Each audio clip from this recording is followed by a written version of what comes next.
Guilty Gear Strive's high damage output allows for the player to make the most out of each of their confirms and rapidly manipulate the game's fast-paced environment to their advantage.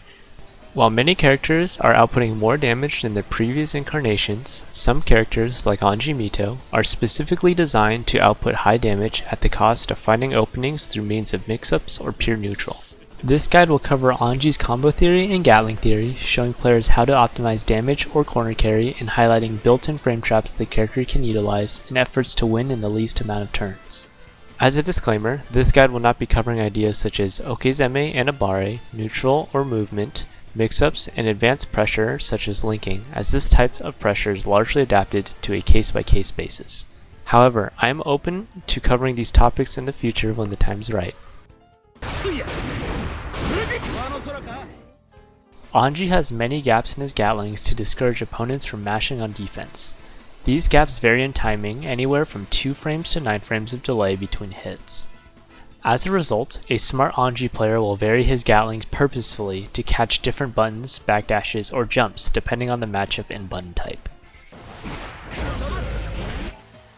Here are examples of all of Anji's natural frame traps with respective gap frames.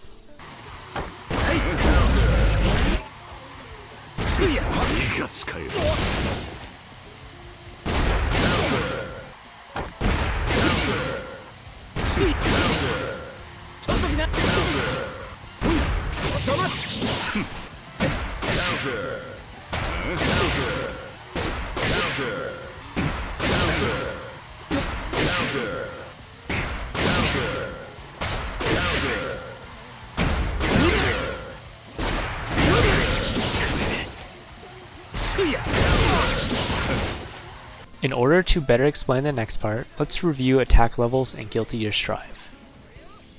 From an offensive standpoint, not all moves are created equal. Each attack is rated on a level from 0 to 4, denoting the amount of frames of hit stop, hit stun, and block stun any given move contains. For the purposes of pressure, we only need to look at the ground block column to get an idea of how to approach our next part, manual delayed Gatlings. As a general rule of thumb, Anji's K and P normals are level 0 to 1, S and D normals are level 2, and Anji's close slash and H normals are level 4. Anji can manually delay his airtight Gatlings to further his pressure game. While it may seem redundant at first, manually delaying Gatlings such as close slash 5H with 4 frames of delay can trip up opponents who expect Anji's close slash 2H, his only 4-frame frame trap. Unlike the natural Gatlings, this list is exhaustive, so I encourage players to lab these delays themselves for situations they struggle with the most. Here are some examples of manually delayed Gatlings I used against some common defensive options. Keep in mind the timing to delay each normal is not uniform due to the variance of attack levels mentioned earlier.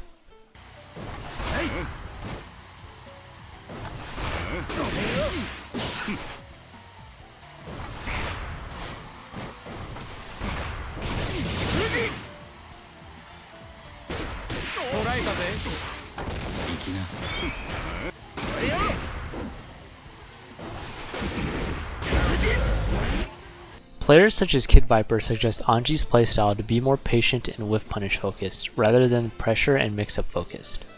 Although these Gatlings are bountiful, keep in mind that they are not the crux to opening up an opponent, especially if they are patient on defense and neutral, as Anji himself should be. It is important to keep pressure short as well. Much of Anji's pressure relies on being ambiguous with mixing up the frame gaps, resets in pressure, and tick throws to score an opening or counter hit. Since some Roman cancels can vary the damage of combos, we'll quickly review how to best utilize RC while maintaining optimal damage with some of Anji's main Roman cancel starters. In Guilty Gear Strive, Roman cancels have 2 parts, before and after the shockwave.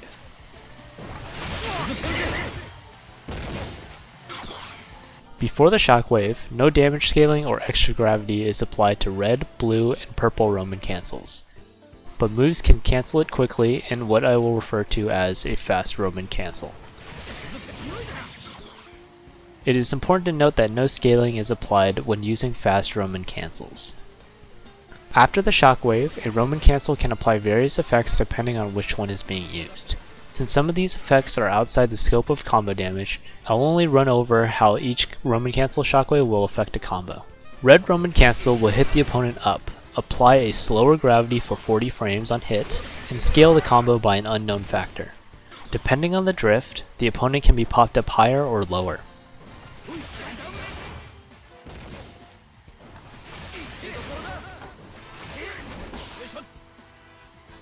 Blue Roman Cancels will slow down the opponent for 60 frames and does not apply scaling to combos.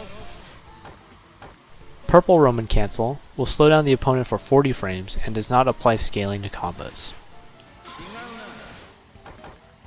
Yellow Roman Cancel on hit will slow down and guard break the opponent for 10 frames and prorate the combo by 50% on a successful hit.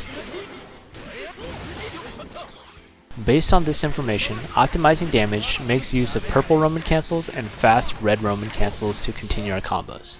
However, a player well versed in Anji's combo theory will understand the practical uses of red Roman Cancel plus Shockwave to extend the combo if juggled too low or if they prioritize corner carry above damage. Weighing these matters effectively will result in an intelligent player who knows when to break the wall or maintain optimal damage with proper okizeme. In patch 1.10, Anji's most damaging combo, the Ko loop, was significantly buffed due to the change in knockback after the second hit of Ko. Since the opponent is much closer to Anji, properly looping Ko has become achievable at the mid-screen, thereby increasing his damage and options for corner carry. Since Ko allows for the greatest damage while also maintaining a juggle state, Ko is fundamental to Anji's combo theory and his combo should revolve around routing it as much as possible. Here are some examples of Ko loops that net the highest damage Anji has to offer.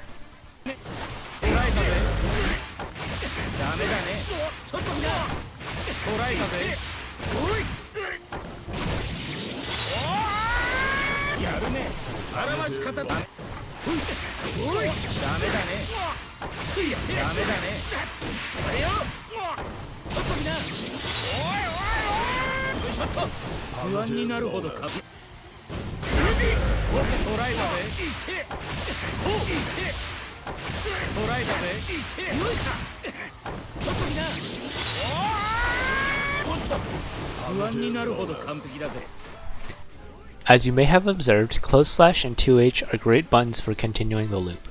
In terms of the loop itself, utilizing just close slash in between juggles nets optimal damage due to a combination of less hits to scale, as well as higher damage on the follow-up Kos. Routing 2H will not prorate the combo as shown in this table, but subsequent Kos will further be reduced due to the extra hits being added in the string to scale. As a result, optimal Anjis will choose to route close slash as often as they can on the ground, with minimum use of 2H to maintain juggle height. Many consider the Ko loop a mastery of eyeballing the juggle state and choosing the best normals to continue the juggle. In addition to 2H, various jump normals can be used to maintain juggles or even wall splat. Let me illustrate how jump normals can be used to maintain Anji's loop. Jump K is Anji's fastest normal. When combined with Jump D, Jump K can be used to raise the opponent higher against the wall so that more Kos can be routed. This option comes with the expense of increased proration and less hits to break the wall. In some cases, Jump K and Jump D is the only way you can splat the wall.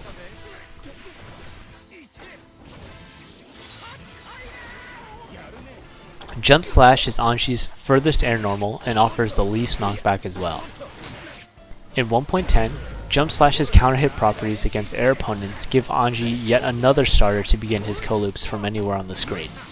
During the loop, a low connecting Jump Slash is essential for floating the opponent in time for another close slash to connect in the corner. Jump D is Anji's most damaging air normal and causes a wall bounce when near the corner.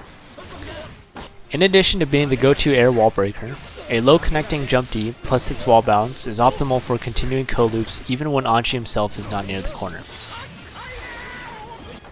In 1.10, Jump D is now air action cancelable, allowing him to IAD to follow his bounce for a closer pickup. Some routes require Jump D wall bounce IAD jump slash to maintain corner or break wall. Due to all of Anji's air normals prorating combos by 80% per use, I recommend using air normals in cases where the player will need to juggle the opponent higher to maintain a wall break route. If the opponent is high enough, the Anji player will be able to link close slash Ko without the need for air normals. With the change to throws being roaming and cancelable anywhere in the animation, throw with f.XRC has become less of an option select for the cast. In Anji's case, throw PRC grants him a unique height that allows him to pick up a co-loop, or even wall break in the corner. While not as optimal as throw fast RC, throw PRC gives Anji the strength of a throw option select at the cost of a slight damage decrease and execution challenge.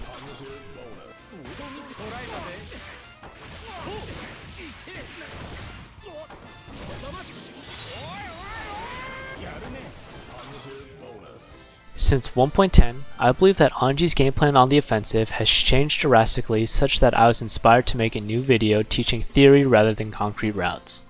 Through teaching theory, my hope is to inspire a more modular understanding of Anji's Gatling and combo theory without having it expire by next patch. On the same note, I purposely did not list a series of optimal combos simply because finding the true optimal route for specific starters is not something one person has enough time for. Instead, I propose to give players creative control, using more thorough explanations of how to use Anji's damage to his fullest. In any case, I'm always learning how to do things better with Anji in Guilty Gear Strive.